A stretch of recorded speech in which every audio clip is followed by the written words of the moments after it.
প্রথম ম্যাচ জিতে ইতোমধ্যে সিরিজে এগিয়ে রয়েছে বাংলাদেশ দল। সিরিজের দ্বিতীয় ম্যাচে আজ সোমবার মাঠে নেদারল্যান্ডসের মুখোমুখি হতে যাচ্ছে টাইগাররা।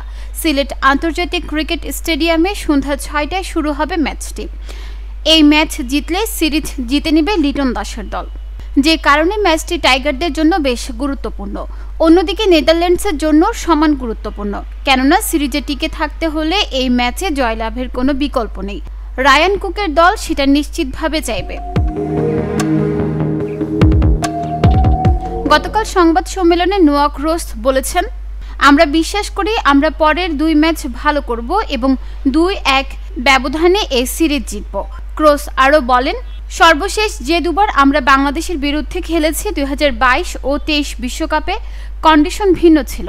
এই কন্ডিশন আমাদের জন্য অচেনা। আমাদের এখানে খেলা নিয়ে কোনো অভিজ্ঞতা নেই। এটা আমাদের জন্য চ্যালেঞ্জ, একই সাথে সুযোগও। এটা আমাদের জন্য খুবই মূল্যবান সিরিজ।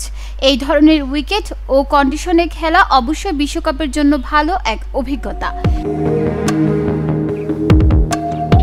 এদিকে লম্বা সময় পর জাতীয় দলে ফেরা নুরুল হাসান সোহানকে আজ একাদশে দেখা যাওয়ার সম্ভাবনা কতটুকু জানতে চাইলে বাংলাদেশ দলের সিনিয়র সহকারী কোচ সালাউদ্দিন বলেছেন, টিমের কথা তো আমি আপনাদেরকে বলতে পারবো না। কেউ পারফর্ম করলে দলে স্বাস্থ্যকর প্রতিযোগিতা নিয়ে আসে, দলের ভালো ফর্ম নিয়ে আসে। সাইড বেঞ্চের সবাই পারফর্মার যত হবে তত দলের জন্য ভালো। শামীম অসুস্থ, সাইফ আগে ভালো করেনি, এবার ভালো করেছে, দলের জন্য ভালো, তার জন্যও ভালো। এখন সে যেন ধারাবাহিক হতে পারে, তাহলে দলের জন্য আরো ভালো হবে। নিউজ ডেস্ক, চট্টগ্রাম সময়।